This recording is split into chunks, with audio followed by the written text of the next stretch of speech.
आप सबको मेरा प्यार भरा नमस्कार। तो अभी कुछ दिन पहले ओरछा में 69 बैच के डॉक्टर्स की रीयूनियन हुई थी। तो ओरछा तो ऐसी जगह है कि आप ढूँढते जाइए और वहाँ सामान देखने लायक चीज़ें आपको मिलती जाएँगी। और झांसी का किला देखने लायक है। वो आप फ़ोटो में देखेंगे तो वो समझ में नहीं आएगा। पर जब आप जाएँगे और वहाँ की बारादरी यानी उसकी जो घेर है, घेराव है, कितना ऊँचा, कितना विशाल है, वो फ़ोटो में और शब्दों में बयान नहीं कर सकते, इसलिए मैंने उसकी कोई फ़ोटो नहीं ली। और हम लोग गए फिर हरदौल जी की उसमें, तो हरदौल जी और राम राजा, ओरछा की बहुत प्रसिद्ध स्थान, प्रसिद्ध क्या यानी बहुत मान्यता प्राप्त स्थान है। तो हरदौल जी का जीवन जो था सिर्फ़ 24 वर्ष का रहा। उस 24 वर्ष में वो यानी ऐसे हो गए कि सबके सब जानने वाले उन्हें और सब उनके मत्था टेकने वाले। किसी के यहाँ भी शादी-ब्याह होता है तो सब राम राजा के यहाँ और हरदौल जी के पास निमंत्रण ज़रूर देते हैं। ये एक परंपरा चली आ रही है बुंदेलखंड की और हमेशा से चली आ रही है, बरसों से चली आ रही है और ये चलती रहेगी हमेशा ही, मुझे ऐसा लगता है कि लोग बहुत मानते हैं राम राजा को और हरदौल जी को। तो हरदौल जी का क्या था कि वीर सिंह जी के पुत्र थे। उनकी 2 रानियाँ थीं, बड़ी रानी से जुझार सिंह थे और दूसरी रानी से हरदौल थे। तो इनकी हरदौल की माँ जल्दी ख़त्म हो गई, तो जुझार सिंह की वाइफ़ थी जो चंपावती, उन्हीं ने इनका पालन-पोषण किया, तो बच्चे की तरह से देखती थी वो उनको और ये छोटे भी थे बहुत। तो हरदौल जी की यानी अपनी सगी बहन थी एक कुंजाबाई। तो हरदौल जी का क्या था, वो कुश्ती लड़ते थे, अपना एक अखाड़ा बना के रखे थे, उनके बहुत सारे लोग थे उस अखाड़े में और एक तरह से एक सेना थी और बहुत वीर किस्म की सेना थी। तो वहाँ के राजा जो थे पहले राम शाह को जहांगीर ने कैद कर लिया और कैद करके उसने कहा कि जब तुम्हें छोड़ेंगे हम, जब तुम वीर सिंह को गद्दी दे दोगे और तुम कहीं और जा चले जाओगे। तो उनको छोड़ दिया गया। तो वीर सिंह जी को गद्दी दे दी गई और वो चले गए राम शाह। इसके बाद वीर सिंह ने अपनी जब वृद्धावस्था आई तो उन्होंने जुझार सिंह को गद्दी दे दी। वो उनके पुत्र थे, बड़े पुत्र, और हरदौल को कुछ कोई पद हरदौल जी को भी दिया गया और उनकी मृत्यु के बाद भी हरदौल जी के पास वो पद रहा और जुझार सिंह राजा रहे। फिर जुझार सिंह को क्या था कि हरदौल से थोड़ा शक रहता था हरदौल पे कि ये ऐसा ना हो कि किसी दिन इसकी सेना मुझे परास्त कर दे। तो जहांगीर ने उनको बुलाया होगा, जहांगीर ने उनके कान भरे, लोग कहते हैं कि वो तुम्हारे लिए खतरा है और तुम्हारी पत्नी उसको बहुत ज़्यादा प्रेम करती है, उन लोग की कुछ गलत संबंध है, इस तरह की बातें कहीं जो भी कहा हो। तो जुझार सिंह आए तो उनको बिल्कुल पसंद नहीं आया कि उनकी पत्नी हरदौल के पास बैठे भी उसे प्रेम व्यवहार करे। उसकी हरदौल की भी पत्नी थी और उनके एक बेटा भी था, पर जुझार सिंह ने कहा कि तुम इसको खीर में ज़हर दो और ये तुम्हारी परीक्षा है। तो रानी मानना पड़ा बात, तो रानी ने खीर में ज़हर मिलाया और हरदौल के पास लेके गई।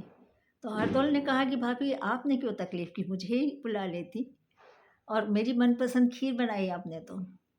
उन्होंने कहा भी कि इसमें ज़हर है, तुम मत खाना। तो हरदौल ने कहा कि ऐसा कैसे हो सकता है, ये तो आपकी मान की बात है और इसको तो मैं खाऊँगा चाहे जो हो जाए। और उन्होंने वो खीर खा ली। वो खीर खा के वो तुरंत ही अपने घोड़े पे सवार होके अपने अखाड़े चले गए। जब तक खीर ने असर दिखाया और अखाड़े जाके वो गिर पड़े और ख़त्म हो गए। फिर उसी अखाड़े पे उनकी एक मूर्ति स्थापित की गई। उनकी बहन को पता चला, कुंजाबाई को, रोती-रोती आई वो। कहते हैं कि उनका कोई अंतिम संस्कार भी नहीं कर पा रहा था जुझार सिंह की वजह से, तो कुंजाबाई ले गई उनको वहाँ दतिया, वहाँ उनका अंतिम संस्कार हुआ। अब ये पूरे तथ्य तो नहीं पता हैं किसी को भी, पर ये ऐसी बातें हुई हैं। तो ये हरदौल जी तो ख़त्म हो गए। कुंजाबाई बहुत ही दुखी। अब बेटी की शादी करनी थी कुंजाबाई को, तो बुंदेलखंड में रिवाज है कि भात लेके जाते हैं भाई से भात मांगने कि बेटी की शादी में तुम आना और जो हैसियत का हो बने वो लेके आना, तो बहन की मायके की शान बढ़ती है। अब वो जुझार सिंह के पास गई, तो जुझार सिंह ने कहा कि अपने भाई के पास जाओ, मेरे पास क्या लेने आए हो, तुम्हारा प्यारा भाई, उससे कहो। तो वो जाके उनकी मूर्ति है, जो उनका स्थल है, वहाँ जाके खूब फूट फूट के रोई कि भैया ऐसे कैसे, और तुम्हें तो आना पड़ेगा चाहे जो हो। तो आप ये सोचिए कि लोग कहते हैं कि बेटी की शादी थी और बैलगाड़ियों में सामान भर भर के पहुंचता रहा और किसी को ये नहीं पता कि सामान भेज कौन रहा है, आ कहाँ से रहा है।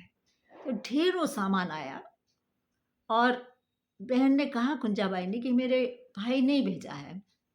तो दामाद ने कहा यदि भाई ने भेजा है तो भाई को आके मुझे आशीर्वाद भी देना होगा, मैं कैसे मान लूँ, मुझे आशीर्वाद नहीं देंगे तो मैं कैसे मान जाऊँगा। अब उसकी ये शर्त थी। अब कुंजाबाई बड़े असमंजस में रोती रही कि कैसे करेगा, भाई कैसे आएगा, भाई तो है ही नहीं। पर लोग कहते हैं कि भाई ने आए भी और दामाद को आशीर्वाद भी दिया और चले गए।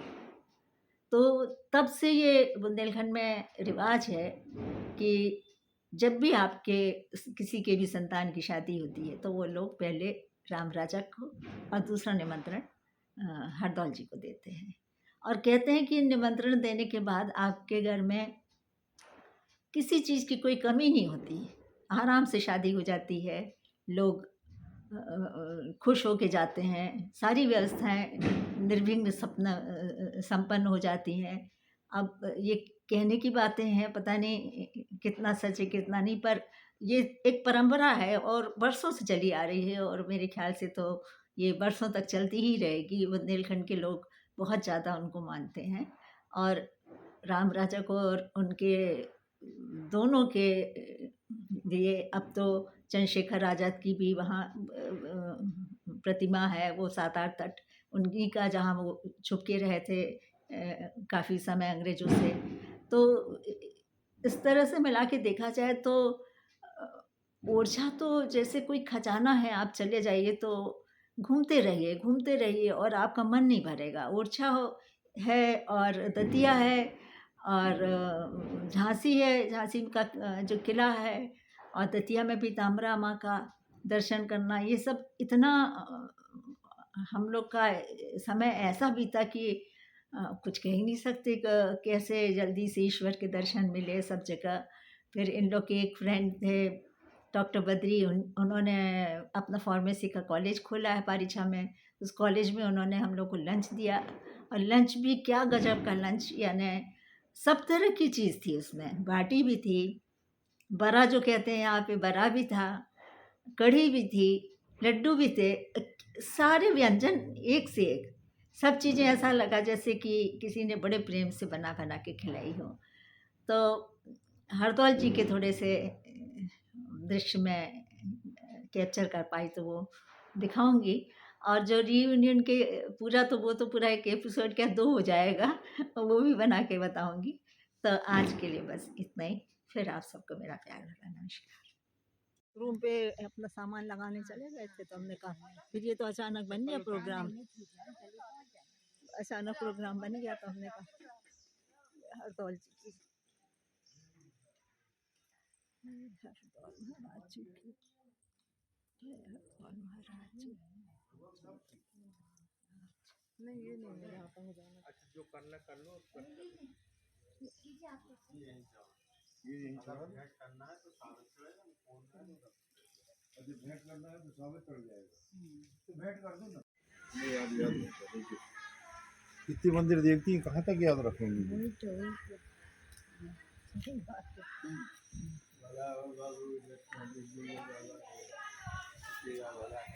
नहीं दिख रहा।